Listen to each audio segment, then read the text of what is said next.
yes, this is for me. To embrace that with gratitude. Not only to be in awe of their growth and movement, but you could not recognize that if you were not in that, if you were not that. So that's pretty cool. Yeah. So you're up there. Troy, don't leave. We're all moving. I mean, that's what this is about. It's exciting. I'm glad I'm still here to see this. This is very exciting. Yeah. You know, I love that I wrote it down. And just be. Not necessarily have to be performing a particular function. Just know I'm just being. Mm-hmm. And that's good. Mm-hmm. It feels good. I'm comfortable with that. Mm-hmm. That's it. It's happiness. Being happy. Feeling certain. Feeling confident. Feeling safe. And all that we can be in that is to then share that feeling with everyone. And then, you know, that's how the planet's coming into a more harmonic space, a more harmonic waves. It's already happening.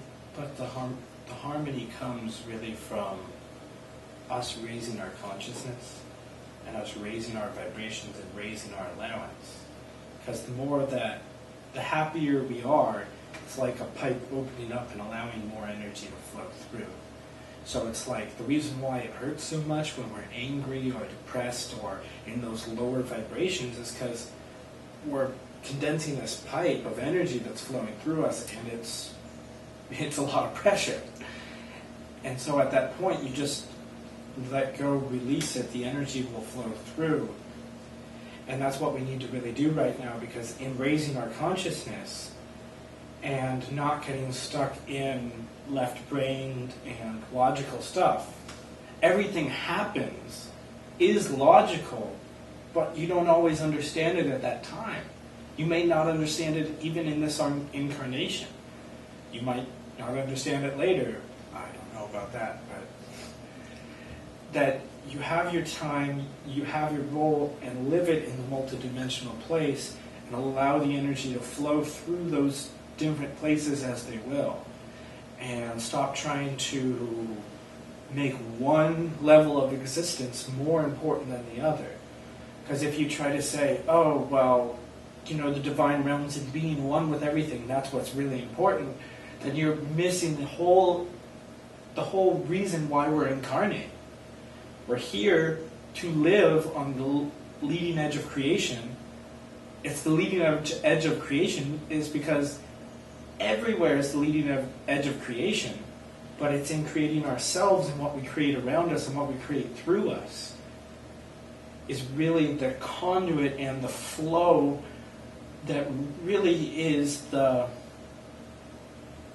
that's the reason why we're here on this planet, is to flood this planet with the higher vibrations, the higher energies, and that's why a lot of us are here, you know, in America or in these different slave states or slave nations, is because we specifically went to go under the arms and in the jails of these certain places where we knew that we could get around and there was a couple niches that we could operate in. You know, these like hippie niches that allowed us to basically operate and actually spread the light when you have all these other people who aren't doing it, maybe not as much. But it's the conduits of light that we have flow through, and the energy and raising our vibrations, raising our consciousness, is we're in an infinite gradation. It's like buoyancy. And as Sutton was saying earlier, you're in a hot air balloon or you're a buoyant surface and you just throw off the weight, and you're just going to rise, and it doesn't matter who's trying to bring you down, the system, your friends, whoever, it doesn't matter, because you're going to rise above it. And you just have to be disattached enough from those friends and stuff so that you're not tethered onto them. And so that you allow yourself to grow, because we're in this place right now where all the dimensionalities are spreading and converging at the same time as they're starting to make their own ones. They're converging like this and going off in their different directions. So the energies are already starting to separate, because if you have a whole bunch of ducks floating in a river or whatever, and you put it and you make the river twice as wide, the ducts start to spread out. So if you're sitting here and you're trying to get to some other place and you're tethered onto somebody else, it's going to hold you farther away from where you're trying to go. So you just need to release the tethers and stuff so that you can allow the multifaceted, multidimensional buoyancy, if you will, to bring you to where you're supposed to be. Or another way to think of it is the law of attraction pulling to where you are. Because it's all the same thing, it's just we have different labels to identify certain pieces that we have understanding from a certain vantage point. Well, and the most important thing that you said in all of that was the allowing. Because that's, people have a tendency to go out there to work on manifesting something, but then they don't allow it. They push against. And they push against it, right? And the thing is also is to allow, is to know that we are already allowing our experience and that allowing is always happening. So we're always allowing, but what is it that's coming in? We need to look at that. If it's good and we feel good about it and it brings us peace and harmony and love, then great, we embrace it more. But if it's something that's constricting and feels uncomfortable in some way, some disharmony or imbalance in some way, then we want to look at it, but ask ourselves, why are we allowing that experience into our reality? We must always bring it back to that we do the law of attraction, that we do create our own reality. But And also that in the never same way, stops. and in the same way, it's also how does that negative thing serve us?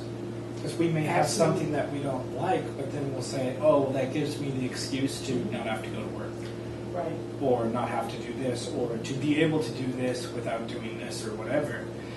And Absolutely, that's the best question to ask yourself when you're in the heat of some issue that you're very uncomfortable with, and to ask yourself, okay, how is this serving me? but it's also a great way to turn that right back around, because everything is always serving you, and that's why it's there. So sometimes it can be serving you, and you're saying, well, yeah, it's serving me, like, oh, I like to get water from this person, but, whatever. You're adding extra conditions that don't have to be on that. So once you identify what you really want, then you can just say, well, I want this, and then you disattach from the other stuff, and they float away. Well, another thing that you see too is that reality, the whole construction of it, is based entirely off of consciousness. And so you think, wow, look at all the creative force that I have just from my consciousness, the individual one.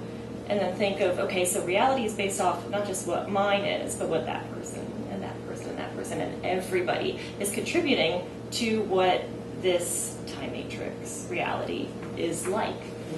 And learning to work with that, because there's a certain flow and ebb to it. It expands and contracts at different rates. And when you learn to kind of work with the coming and the going and the flowing of everybody's energy together, because it's an organism, you have to treat it like it's alive. Connections between people are alive. They need attention, they need food, they need water, metaphorically speaking, to allow it to grow and to keep going. So it's a matter of motivating enough people to, say, look together if we really want to see change. Then it's all something that we have to come together and say, we are going to change this because it's changing in us. And once it's changing in us, it will change in others. And then to grow that energy, just like you would a plant. At this point, it's our collective consciousnesses. So it's about being in agreement. Because now we're all in agreement to whatever it is that we're sitting here, that the table is in front of us, we're in agreement. And if we wouldn't agree,